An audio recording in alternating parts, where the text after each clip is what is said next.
ससुर जी, धीरे धीरे कीजिए ना, बहुत दर्द हो रहा है।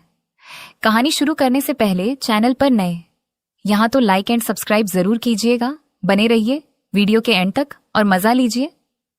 रात गहरी होने के बाद ससुर जी ने मेरे कमरे का दरवाजा खटखटाया और मुझसे बोले, बहू, मैं बाथरूम में गिर गया था और मेरी कमर में बहुत दर्द हो रहा है।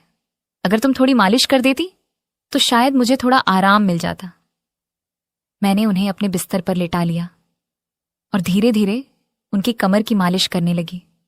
पर इसके बाद जो हुआ उसकी आप कल्पना भी नहीं कर सकते, क्योंकि इसके बाद मेरी पूरी जिंदगी बिखर गई थी। हेलो दोस्तों, आज की इस अनोखी कहानी में आप सभी का स्वागत है। मेरी शादी के 5 महीने बाद ही मेरे पति का देहांत हो गया था और मेरी जिंदगी में ग्रहण लग गया था। मेरे पिताजी ने बड़ी मुश्किल से मेरी शादी करवाई थी, लेकिन 5 महीने के अंदर ही मैं फिर से अपने मायके वापस आ गई थी। मेरे मायके में मेरी माँ नहीं थी। जब मैं 10 साल की थी तभी मेरी माँ का देहांत हो गया था। इसलिए मुझे बहुत डर लगता था कि अगर पिताजी मुझसे कुछ कहेंगे तो मैं किसके आंचल में अपना मुंह छुपाऊंगी। माँ की मौत के बाद पिताजी ने दूसरी शादी कर ली थी और मेरी सौतेली माँ मुझसे बहुत नफरत करती थी। इसलिए मुझे और भी ज्यादा डर लग रहा था। मेरी सौतेली माँ अक्सर मुझे ताने देती थी कि पहले अपनी माँ को खा गई और फिर अपने पति को भी खा गई। अब यहाँ क्या लेने आई है? क्या हमें भी बर्बाद करके छोड़ेगी? ये सब ताने मुझसे बर्दाश्त नहीं होते थे, पर मैं और कर भी क्या सकती थी। मेरी जिंदगी ऐसे ही गुजर रही थी। फिर अचानक एक दिन मेरे ससुर जी हमारे घर आए और उन्होंने मेरे पिताजी से कहा कि वह मुझे फिर से अपने घर ले जाना चाहते हैं। मेरी सौतेली माँ ने तुरंत ही हाँ कर दिया, लेकिन मेरे पिताजी ने कहा, अब आपका बेटा इस दुनिया में नहीं है तो आप मेरी बेटी को क्यों ले जाना चाहते हैं? इस पर मेरी सौतेली माँ ने मेरे पिताजी से बहस करना शुरू कर दी और कहा, इसमें इतना सोचने की क्या बात है? वह अगर कह रहे हैं कि वह प्रिया को ले जाना चाहते हैं तो उन्हें ले जाने दीजिए ना। आपको इतनी तकलीफ क्यों हो रही है? और वैसे भी प्रिया उनके घर की बहू है। उनके बेटे की मौत हो गई है तो क्या हुआ? वह अपने ससुराल तो जा ही सकती है ना। मां के इस झगड़े के बाद पिताजी ने कहा, अगर मेरी बेटी वहां खुश रहेगी तो मुझे कोई दिक्कत नहीं है। प्रिया अगर जाना चाहती है तो आप उसे जरूर ले जा सकते हैं। मेरे ससुर जी ने मेरी तरफ देखा और कहा, चलो कपड़े वगैरह लेकर आओ। मैंने भी सोचा कि यहां रहकर सौतेली माँ के ताने सुनने से अच्छा है कि अपने ससुराल जाकर सुकून से रहूं। मैं ससुर जी के साथ वापस ससुराल आ गई थी। यहां पहुंचने के बाद मैं अपने कपड़े बदल रही थी कि तभी मेरे ससुर जी मेरे कमरे में आ गए और बोले, बहू, 1 कप चाय बना लाओ। मैंने जल्दी से अपने कपड़े ठीक किए और रसोई में जाकर चाय बनाने लगी और चाय बनाकर ससुर जी को दे दी। चाय पीते हुए उन्होंने मुझसे कहा, प्रिया, तुम्हें पता है इस घर में मैं बिल्कुल अकेला हूं। मेरा बेटा मेरी इकलौती संतान थी और तुम्हारी सास भी गुजर गई है। मैं इसीलिए तुम्हें यहां लेकर आया हूं ताकि मुझे इस घर में अकेला ना लगे। मैंने कहा, पिताजी आप बिल्कुल चिंता मत करें, मैं भी तो आपकी बेटी की तरह हूं। मैं हमेशा आपके साथ रहूंगी। फिर ससुर बोले, मुझे पता है कि तुम मेरे साथ रहोगी क्योंकि तुम्हारी सौतेली माँ तुम्हें मायके में कभी शांति से नहीं रहने देगी। इसी तरह दिन गुजर रहे थे और हम दोनों एक दूसरे का सहारा बने हुए थे। 6 महीने बाद एक रात मैं अपने कमरे में सो रही थी कि तभी देर रात किसी ने मेरा दरवाजा खटखटाया। मुझे समझ आ गया था कि यह मेरे ससुर जी ही होंगे, क्योंकि इस घर में हम दोनों के अलावा कोई और नहीं था और आधी रात को कौन दरवाजा खटखटाएगा। मैंने सोचा कि शायद पिताजी को कुछ जरूरत होगी, तभी देर रात यहां आए हैं। दरवाजा खुलते ही मेरे ससुर जी ने मुझे पकड़ लिया और बोले, बहू, मैं बाथरूम में गिर गया था, मुझे बहुत दर्द हो रहा है। अगर तुम थोड़ी मालिश कर दो तो मुझे आराम मिल जाएगा। फिर मैंने उन्हें अपने बिस्तर पर ही लेटा लिया। मैंने उनकी मालिश करना शुरू कर दिया। कुछ देर तक मालिश करने के बाद मैंने नोटिस किया कि ससुर जी मुझे अजीब तरह से घूर रहे थे। ये देख के मैं थोड़ा सहम गई थी। तभी मैं बोली, ससुर जी क्या हुआ? आपको किस जगह पर ज्यादा चोट लगी? अगर आप कहो तो मैं डॉक्टर को बुला दूं। इस पर ससुर जी ने कहा कि नहीं बेटा, तुम बस मालिश कर दो, इससे ही आराम मिल रहा है। उनकी अजीब सी बातें सुनकर मुझे अब और भी अजीब लगने लग गया था। फिर मैं बोली, ससुर जी, आप यहीं मेरे कमरे में ही लेट जाइए। कमर में दर्द लेकर आप अपने कमरे तक कैसे जाएंगे? मैं आपके कमरे में जाकर सो जाती हूं। मेरी बात सुनकर मेरे ससुर बोले, बेटा, तुम मुझे इस हालत में अकेला छोड़कर चली जाओगी। अगर रात को मुझे बाथरूम जाना पड़ा या अगर मुझे किसी और चीज की जरूरत पड़ी तो मैं क्या करूंगा? इससे बेहतर है कि तुम यहीं सो जाओ। कुछ समय बाद मेरे ससुर उठकर मेरे पास आए और बोले, बहू, मैं तुमसे कुछ कहना चाहता हूं। अगर तुम मेरी बात मान जाओ तो ही मैं कहूंगा। उनकी इस बात से मेरा दिल और भी ज्यादा बेचैन हो गया था। मैं चिंतित होकर बोली, बोलिए पिताजी। ससुर जी थोड़ा हंसकर बोले, आज की रात मैं तुम्हारे साथ बिताना चाहता हूं, क्योंकि अब अकेले अकेले अच्छा नहीं लगता है। मेरी पत्नी के मरने के बाद मैंने सोचा था कि फिर से शादी करूंगा, पर जब बेटे की भी मौत हो गई तो फिर मैंने शादी के बारे में सोचा ही नहीं। पर जब से तुम वापस आई हो तब से मैं तुम्हारे प्यार में दीवाना हो चुका हूं।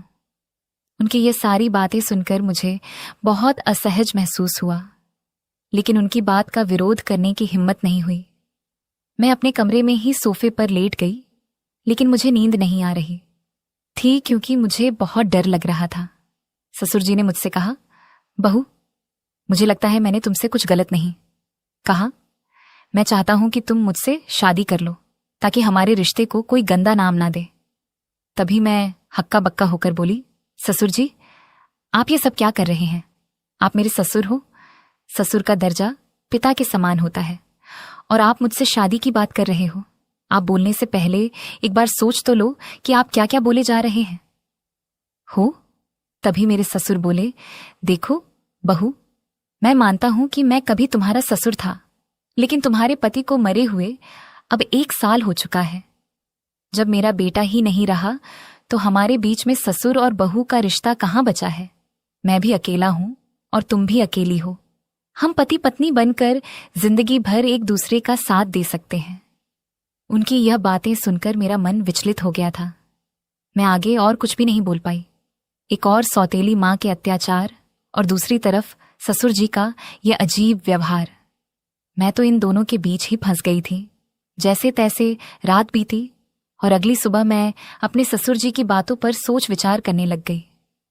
ससुर जी का प्रस्ताव मुझे असंभव लग रहा था, लेकिन वास्तविकता मुझे कुछ निर्णय लेने पर मजबूर कर रही थी। फिर मुझे ख्याल आया कि मैं अपने पिताजी से जाकर बात करती हूं, लेकिन यह सब बातें अपने खुद के पापा से करने की हिम्मत मुझ में नहीं हुई, क्योंकि मुझे पता था कि पिताजी से बात करने के बाद मेरी जिंदगी में और भी नई समस्याएं आ सकती हैं। इसलिए मैं उनके पास नहीं गई। एक दिन ऐसे ही शाम को फिर से मेरे ससुर जी ने मुझसे कहा, बहू, मैंने तुमसे कुछ गलत नहीं चाहा। मैं बस इतना चाहता हूं कि तुम हम दोनों के सूने जीवन में खुशियां भर दो। मैं अकेले नहीं रह सकता और तुम भी कब तक अकेले रहोगी? तुम्हें भी तो पति की जरूरत सताती होगी। ससुर जी के मुंह से फिर से यह सब बातें सुनकर मैं तो अंदर से कांपने लगी थी और आगे कुछ बोल ही नहीं पाई। समय धीरे धीरे बीतता चला जा रहा था और ऐसे ही धीरे धीरे मेरे और ससुर जी के बीच एक अजीब सा संबंध बनता चला जा रहा था। पति की मौत के बाद मैंने सोचा था कि अब मैं इस दुनिया में बिल्कुल अकेली हो गई हूं, लेकिन मेरे ससुर जी ने मेरे प्रति जो भावनाएं जाहिर की थी, उन्होंने मेरे जीवन को एक नई दिशा में मोड़ दिया। उनके शब्दों ने मुझे भीतर तक झकझोर कर रख दिया था। जब भी मैं सोने जाती थी तो उनकी कही हुई बातें मुझे परेशान करती थी। वह कहते थे कि मेरे साथ रहने से उन्हें अपने अकेलेपन का एहसास नहीं होता और वह चाहते थे कि हम दोनों एक नई जिंदगी की शुरुआत करें। उस रात की बातचीत के बाद मैंने खुद को बहुत असमंजस में पाया।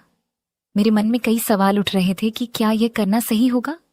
क्या यह समाज के नियमों के खिलाफ नहीं जाएगा? लोग क्या कहेंगे कि पति के मरने के बाद अपने ही ससुर से शादी कर ली?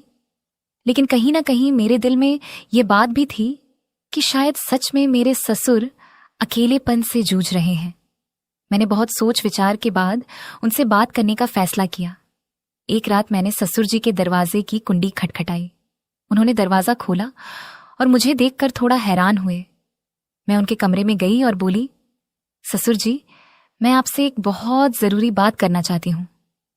उन्होंने मुझे बैठने के लिए बोला और बड़ी गंभीरता से पूछा, क्या हुआ बहू, तुम इतनी रात गए, क्यों आई हो?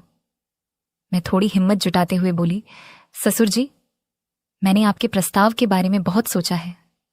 मैं समझती हूं कि आप अकेलेपन से जूझ रहे हैं और एक साथी की जरूरत महसूस कर रहे हैं, लेकिन इस रिश्ते के लिए मेरी एक शर्त है कि हमारे बीच हमेशा प्यार और सम्मान का रिश्ता रहेगा। आप मुझे बेटी की तरह सम्मान देंगे और मैं आपको पिता की तरह आदर दूंगी। क्या आपको मेरी शर्त मंजूर है? उन्होंने मेरी बात को ध्यान से सुना और फिर कहा, मुझे तुम्हारी शर्त मंजूर है। मैं इस प्यार और सम्मान को हमेशा बनाए रखूंगा। उनकी यह बात सुनकर मेरे दिल का बोझ थोड़ा हल्का हो गया था। फिर कुछ दिनों के बाद हमने एक छोटे से समारोह में शादी कर ली। ये शादी समाज की नजर में असामान्य थी, लेकिन हमने अपनी स्थिति को स्वीकार कर लिया था। शादी के बाद के दिन मेरे लिए बेहद चुनौतीपूर्ण रहे। गांव ने लोगों ने तरह तरह की बातें करना शुरू कर दिया था। रिश्तेदारों ने भी हमसे दूरी बना ली थी, लेकिन हमने इन सब की परवाह किए बिना अपने जीवन में आगे बढ़ने का फैसला किया। हमारे रिश्ते में धीरे धीरे प्यार और समझ बढ़ने लगी थी। ससुराल में पहले, जहां मैं खुद को असहज महसूस करती थी, अब वहीं घर मुझे अपना सा लगने लगा था। ससुर जी हर संभव प्रयास करते थे जिससे मैं खुश रहूं। उन्होंने मेरी हर छोटी बड़ी जरूरत का ख्याल रखा था और मेरी सारी ख्वाहिश पूरी करते थे। वह हर दिन मेरे लिए कुछ ना कुछ खास करने की कोशिश करते थे। कभी मेरी पसंदीदा खाने की चीजें लाते थे तो कभी मेरे लिए नई नई साड़ियां लाते थे। धीरे धीरे मैंने उनके प्रति एक अलग तरह का आदर महसूस करना शुरू कर दिया था।